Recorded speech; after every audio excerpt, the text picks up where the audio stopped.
선거제 패스트트랙을 놓고 여야 4당과 한국당이 충돌했습니다. 민주당을 비롯한 여야 4당은 선거제 개편안과 공수처법을 패스트트랙에 올리기 위한 막판 담판에 착수했고 한국당이 강력하게 반발을 했는데요. 네, 국회 연결해 보겠습니다. 최덕재 기자 전해주시죠. 네, 국회입니다. 말씀하신 것처럼 선거제 개편 패스트트랙을 놓고 여야의 대치가 극강으로 치닫고 있습니다.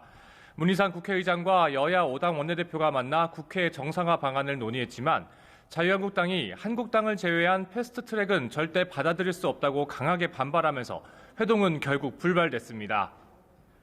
더불어민주당 홍영표 원내대표는 한국당에서 패스트트랙 포기 선언을 해야 의사 일정에 합의하겠다고 했다고 결렬 배경을 밝혔습니다.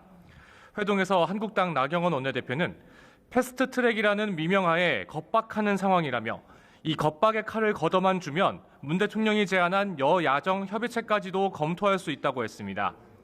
이에 문 의장이 장외로 나가는 것은 정상이 아니라면서 겁박은 누가 하는 것이냐고 되묻기도 해 긴장감이 감돌았습니다.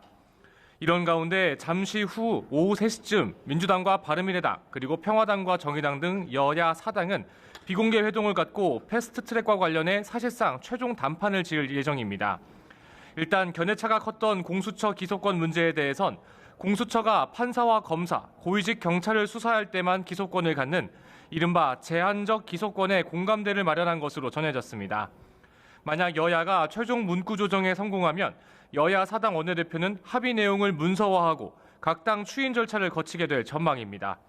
다만 민주당과 바른미래당 내에서 공수처 법안 수정 방향과 패스트트랙 자체에 대한 반대가 커 내부 추인까지는 협노가 예상되고 있습니다. 자, 여기에다 설상가상으로 여야 간 색깔론 공방까지 확산되고 있는 상황이라고 하죠?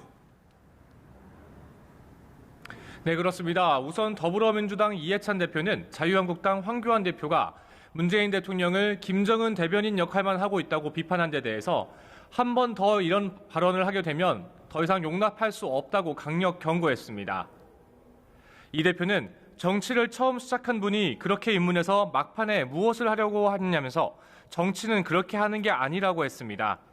홍영표 원내대표도 한국당이 저급한 막말 대잔치를 했다며 극우 정치를 대놓고 선언한 것이라고 맹비난했습니다.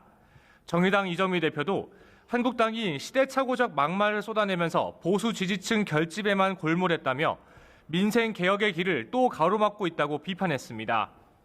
이에 한국당은 상식적 정체성에 대한 비판이 극우로 느껴진다면 스스로 극좌임을 말하는 것이라고 맞섰는데요.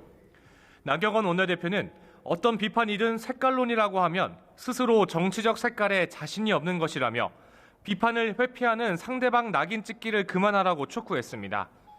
황교안 대표도 지금 정권은 독재적 수단을 동원해 정권을 유지할 궁리만 하고 있다면서 코드 인사로 일관하고 적폐청산을 핑계로 과거 사건을 끄집어내는 건 치졸한 정치 공작이라고 했습니다. 이런 가운데 한국당은 지난주 4.19를 맞아 한국당은 국민에게 총을 쏜 정권의 후신이라고 발언한 민주당 박광원 의원에 대해 근거 없는 허위 막말을 했다며 국회 윤리특별위에 제소했습니다. 자, 이런 가운데 바른미래당 안철수 전 대표 측 인사들이 손학규 대표의 사퇴를 공개 촉구했습니다. 이 당내에서는 안철수, 유승민 전 대표가 전면에 나서야 된다는 목소리가 커지고 있다고 하는데 그 소식도 전해주시죠. 네, 그렇습니다. 바른미래당 손학규 대표는 당을 총선 체제로 이끌 것이라면서 당 일각에서 제기되고 있는 지도부 총사퇴론을 일축했습니다. 손 대표는 지금은 분열하고 싸울 때가 아니라 함께 해야 하는 이유를 말할 때라며 바른미래당을 제3세력 결집을 위한 새 장으로 만들어야 한다고 강조했습니다. 그러면서 오늘로 예정됐던 지명직 최고위원 2명에 대한 임명을 연기했습니다. 하지만 당내 안철수계는 손 대표 사퇴의 목소리를 더욱 높이고 있습니다. 안 전 의원 측근으로 분류되는 이태규 바른미래당 의원은 한 라디오에 출연해 손 대표가 새로운 비전과 대안을 제시하든지 아니면 전체 당원의 재신임을 물어야 한다고 덧붙였습니다. 그러면서 안철수 전 대표가 당 내용 사퇴에 대해 바른미래당의 통합 정신이 훼손돼선 안 된다고 말했다고 전했습니다. 이를 두고 안 전 대표가 바른미래당과 민주평화당 통합론에 대해 선을 긋고 바른미래당 창당 정신을 지켜야 한다는 메시지를 발신한 것이라는 관측도 제기되고 있습니다. 지금까지 국회에서 전해드렸습니다.